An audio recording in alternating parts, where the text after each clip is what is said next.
Praise the Lord. Very good morning to everyone. இந்த video மூலமா உங்களை சந்திக்கிறத ரொம்ப ரொம்ப சந்தோஷம். ஒரு கேள்வியோடு கூட இந்த தியானத்தை ஆரம்பிக்க விரும்புறேன். ஆண்டவர் உங்க தேவைகளை கண்டிப்பா சந்திப்பாரா? நீங்க ஜெபத்துல கேட்கிறத அப்படியே தேவன் உங்களுக்கு கொடுப்பாரா? இதுவரைக்கும் கொடுத்துருக்காரா? இல்லைங்க. ஆண்டவர் நம்ம ஜெபத்துல கேட்கிற அப்படியே கேட்கிற விஷயங்கள் ஆண்டவர் தரதில்லை. நீங்க ஒருவேளை ஆண்டவர்கிட்ட கார் கேட்டீங்கன்னா ஆண்டவர் காரை மேல இருந்து போடுவாரானா? இல்ல. காரை வாங்க தேவையான வசதிகளையும் பணத்தையும் சம்பாதிக்க தேவையான உடல் பலனை ஆண்டவர் தருவார். சில பேருக்கு காரையும் தராரு, இல்லைன்னு சொல்ல வரல.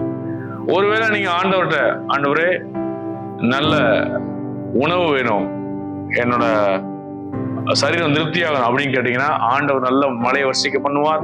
ஆகாரம் விளையும், அந்த ஆகாரத்தை விளைஞ்சி அதுல இருந்து மனித குலம் உணவுகளை எல்லாருக்கும் பரிமாறி கொள்கிறது. இப்ப ஆண்டவர் சில நேரங்கள்ல என்ன கேட்கிறோமோ கேட்கறத அப்படியே தரதில்லை. மாறா அவர் வேறு வழியா அதை இன்டைரக்டா தராரு நம்ம பார்க்கிறோம்.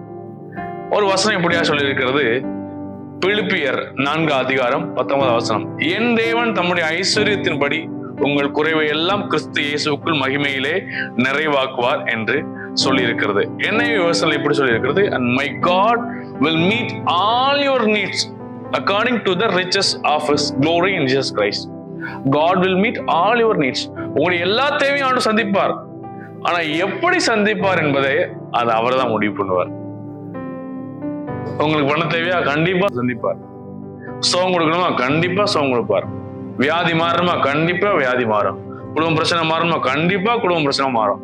ஆனா இப்படிதான் சந்திப்பார்னா கண்டிப்பா கிடையவே கிடையாது.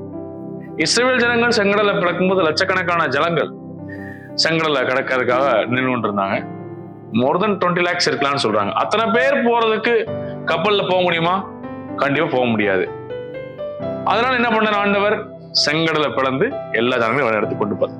ஒருவேளை நீங்க மட்டும்தான் அந்த செங்கடல் முன்னாடி நிக்கிறீங்கன்னு வச்சுங்க, ஆண்டவரே நான் அந்த செங்கடலை கடந்து போகணும், எனக்கு செங்கடலை பிளங்க அப்படின்னு நீங்க சொல்ல முடியாது. உங்களுடைய தேவை என்ன? செங்கடலை கடக்க வேண்டும். ஆண்டவர் ஒருவேளை உங்களுக்கு ஒரு கட்டை அனுப்பலாம், அல்லது ஒரு சின்ன போட் அனுப்பலாம், சின்ன ஒரு கப்பல் அனுப்பலாம். அந்த நேரத்துல உங்களை செங்கடலை கடக்க வைக்கிறதுக்கு ஆண்டவர் என்ன அற்புதம் பண்ணுவாரோ அந்த அற்புதத்தை கண்டிப்பா பண்ணுவார்.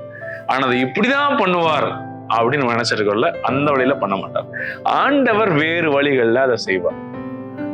தேவையை சந்திப்பாரா? கண்டிப்பா தேவையை சந்திப்பார். ஆனா அவர் சந்திக்கிற விதங்கள் வேறு விதமா இருக்கும். சில நேரம் நம்ம ஜெபத்துல கேட்கிறோம், ஆண்டவரே எனக்கு பலனை தாரும் அப்படின்னு கேட்போம். ஆண்டவர் பிரச்சனையை கொடுப்பார்.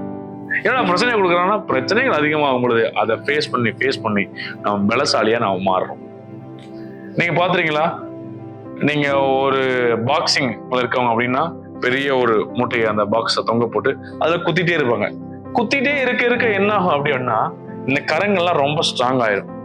இந்த கை ஸ்ட்ராங் ஆகணும் நினைச்சிருந்தா ஸ்ட்ராங் ஆகுது. அவங்க அதை பிராக்டிஸ் பண்ணும்போது அந்த கரங்கள் ஸ்ட்ராங்கா மாறுது. ஸோ எப்படின்னா எவ்வளவு தூரம் அவங்க தாக்கப்படுறாங்களோ அவ்வளவு தூரம் அவங்க கரங்கள் வலுப்படுதுன்னு நம்ம பார்க்கிறோம். இன்னைக்கு சில நேரங்கள்ல பிரச்சனை வருதா? ஏன்னா நீங்க ஆண்டவர்கிட்ட என்னைக்கோ ஜெபம் பண்ணிருப்பீங்க, ஆண்டவரே என்ன பலவானா மாத்துங்கன்னு ஜெபம் பண்ணிருப்பீங்க. ஸோ பலவானா நீங்க மாறுறதுக்கு சில பிரச்சனைகள் வரும்போதுதான் நீங்க பலவானா மாறுறீங்க. அப்போ தேவன் நீங்க ஜெபத்துல கேட்கிற சில விஷயங்களை அவருடைய வழிகள்ல சந்திக்கிறார். கண்டிப்பா சந்திப்பார். ஆனா அவருடைய வழிகளை சந்திப்பார், உங்களுடைய வழிகளை சந்திக்கிறது இல்லை. உங்களுடைய வழிகள்ல சந்திச்சிட்டாங்க அப்படின்னா நீங்க கண்டிப்பா மாற முடியாது. ஆண்டவர் சில விஷயங்களை கொடுக்கிறப்ப நம்மளை மாற்றி நம்மளை அதுக்கு பக்குவப்படுத்தி அதை கையாள தேவையான திறமைகளை நமக்கு தந்து ஆண்டவர் சில விஷயங்களை நம்ம கையில கொடுக்கிறார். நீங்க உடனே ஆண்டவர் கேட்குறீங்க, ஆண்டவரே என்ன CM ஆகுங்க அப்படின்னு நீங்க கேட்டீங்கன்னா CM ஆக்கிடுவாரா? இல்ல. அது ஆவதற்கு தேவையான சில பழக்கத்துல அவங்கள்ட்ட கொடுத்து அது வரைக்கும் உங்களை உயர்த்தி உங்களை பக்குவப்படுத்தி உங்களை மேன்மைப்படுத்தி உங்களை ட்ரெயின் பண்ணி தான் அங்க வைப்பாங்க. கலெக்டரா நீங்க ஆகுறீங்கன்னு வச்சுக்கோங்க, திடீர்னு உங்களை கலெக்டர் ஆக்கிடுவாங்களா? IAS எக்ஸாம் எழுதுனீங்கன்னா இல்ல.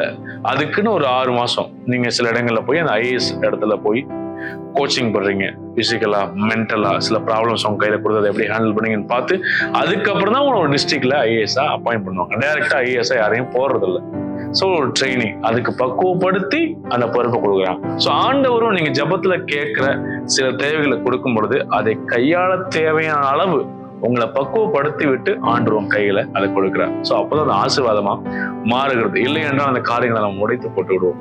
ஸோ இந்த காலை வேளையில நான் உங்களுக்கு சொல்லிக் கொடுக்கிற காரியம் என்ன அப்படின்னா, கண்டிப்பா தேவன் உங்கள் குறைவுகளை எல்லாம் நிறைவாக்குவார். ஆனால் அது அவருடைய சித்தத்தின்படி, அவருடைய விருப்பத்தின்படி கண்டிப்பாய் அதை நிறைவேற்றுவார். அந்த நம்பிக்கையோடு கூட இந்த நாளை ஆரம்பிக்க தேவன் நமக்கு உதவி செய்வாராக. Thank you. God bless you. Have a great day.